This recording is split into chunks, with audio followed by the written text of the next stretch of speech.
नमस्ते। Tagore children academy senior secondary school Surajgarh की online class में आपका स्वागत है।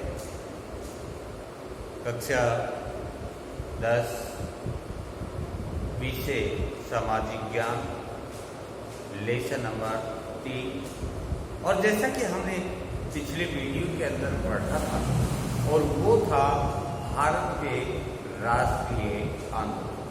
भारत के राष्ट्रीय आंदोलन के अंतर्गत जो कि असहयोग आंदोलन, साइमन कमीशन, सविनय अवज्ञा आंदोलन, व्यक्तिगत सत्याग्रह और इसके साथ ही अंतिम जो आंदोलन था भारत छोड़ो आंदोलन, आज हम अध्ययन करेंगे।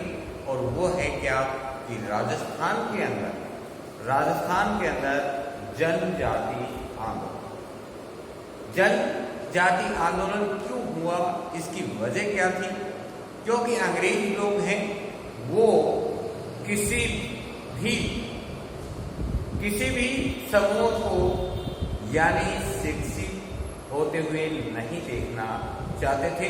उनके ऊपर अत्याचार, बेगार की प्रथा और यहाँ तक कि जो स्थानीय शासक हैं वो भी अंग्रेजों के कहने पर भारतीयों के ऊपर अत्याचार करना प्रारंभ कर दिया था, जिसके कारण से कुछ महापुरुषों ने इस प्रकार से अपने हाथों में बागडोर ली, जिसके कारण से उसे किस तरीके से जंगल से निकला जाए। लेकिन ये बड़े दुखद घटनाएं थी जो कि आज स्वतंत्रता को देखते हुए कि उस समय उन लोगों ने अपने प्राण न्यौछावर करके और हमें आज़ादी की राह दिलाई। और इसी संदर्भ में राजस्थान के अंदर जनजातीय आंदोलन, जिन्होंने धार्मिकता को कहना कोई अतिशयोक्ति नहीं होगी, क्योंकि धार्मिकता के ऊपर ठेस पहुंचाने के कारण उन्होंने ये कदम उठाना पड़ा। और सबसे पहले आता है राजस्थान के अंदर जनजातीय आंदोलन के अंतर्गत भगत आंदोलन। भगत आंदोलन के बारे में हम आपको जानकारी देंगे कि भगत आंदोलन के संस्थापक थे, और वो थे कौन? एक बंजारा जाति में जन्म लेकर के, और यहाँ पे गोविंद गुरु, देखिए यहाँ पे गुरु गोविंद लगता है तो ये सिखों के गुरु हो जाते हैं, लेकिन ये गोविंद गुरु है तो ये गोविंद गुरु राजस्थान से ताल्लुकात है और गुरु गोविंद सिंह का ताल्लुकात है पंजाब से। और इस कारण से किसी प्रकार से आपको भ्रमित नहीं होना है। गुरु गोविंद सिंह लिखते हैं तो आपका आंसर बिल्कुल गलत हो जाता है। और यहाँ पे गोविंद गुरु का जन्म है वो बंजारा परिवार में हुआ, और वो चाहते थे कि जो जनजाति हैं वो क्या है, शिक्षित हो। और इसीलिए उन्होंने जब भी संदेश देते थे, उन्होंने समसभा का गठन किया, भगत पंथ चलाया, और उसके अंतर्गत जितने भी उसके अनुयायी बन गए थे, उन अनुयायी से यही शर्त रखी गई, 3 शर्तें रखी गई। 3 शर्तें कौन कौन सी? सबसे पहले उन्होंने शर्त रखी कि अपनी झोपड़ी के ऊपर सफेद झंडी लगाई जाए, ध्वज का निर्माण किया जाए। इसका तात्पर्य क्या था कि सफेद है वो भारतीयों के अनुसार शांति का क्या है, प्रतीक है, शांति का प्रतीक है, जिसे दूसरा भी पहचानने में कोई हिचकिचाहट नहीं करेगा कि ये भक्त आंदोलन से जुड़े हुए हैं। तो सबसे पहले उन्होंने बताया कि अपनी झोपड़ी के ऊपर सफेद झंडा लगाए। नंबर 2, उन्होंने बताया कि शराब और मांस का सेवन नहीं करेंगे। तीसरी बात उन्होंने बताया कि अपने बच्चों को शिक्षा के लिए स्कूल भेजें। लेकिन अंग्रेज इस बात से संतुष्ट नहीं थे कि यदि ये शिक्षित हो जाएंगे तो कल तुम्हारे लिए ही बगावत का सुर बोलना प्रारंभ कर देंगे। इसलिए उन्होंने क्या किया कि उन्होंने अप्रैल 1913 ईस्वी के अंदर, जब इस बात का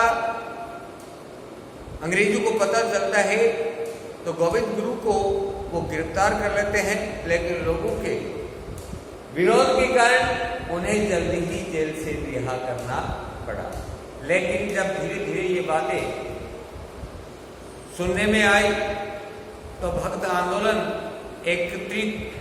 सदस्य एकत्रित होने लगे, एक दूसरे को खबर पहुंचाने लगे और उन्होंने तय कर लिया कि हम मानगढ़ की पहाड़ी है वो बांसवाड़ा में, कहाँ है?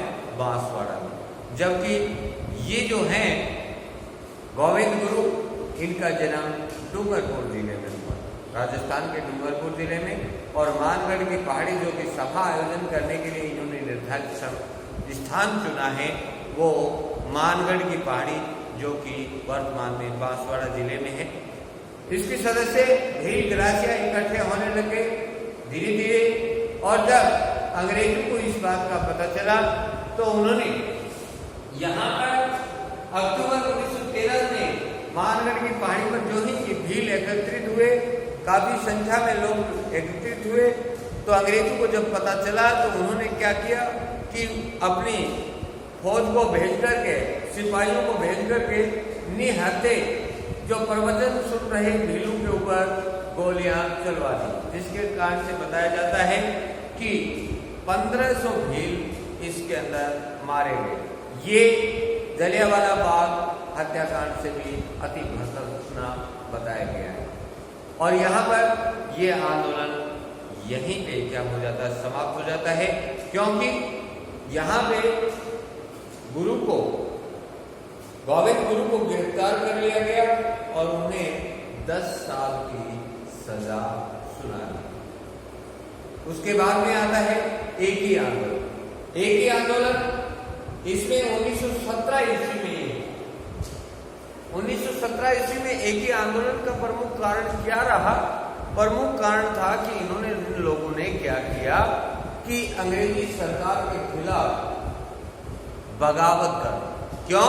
क्योंकि अंग्रेज क्या करते थे कि मेहनताना में देकर के उन्हें बेगार के रूप में कार्य कराया जाता था, जिसके कारण से वहां के लोगों ने इनका विरोध करना प्रारंभ किया। और एक ही आंदोलन जो कि नेतृत्व किया था मोतीलाल तेजावत ने, उसके नेतृत्व में उन्होंने ये आंदोलन प्रारंभ किया और एक ही आंदोलन के नाम से ये विख्यात हुआ। इसका कोई भी परिणाम नहीं निकला, परंतु इन्हें भील और ग्रासियाओं में एकता देखने को मिली।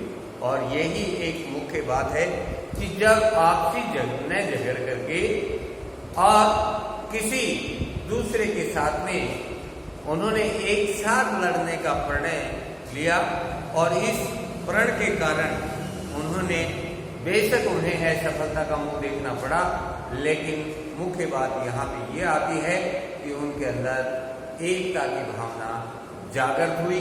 और एकता की भावना जागृत होने के साथ ही यहाँ पे उन्हें असफलता का मुंह देखना पड़ा, लेकिन उन्हें एक नया आयाम पैदा हुआ, उनके दिल में एक नई जागृति उत्पन्न हुई, जिसके कारण से वो चाहते थे कि किसी भी तरीके से इन अंग्रेजों का विरोध किया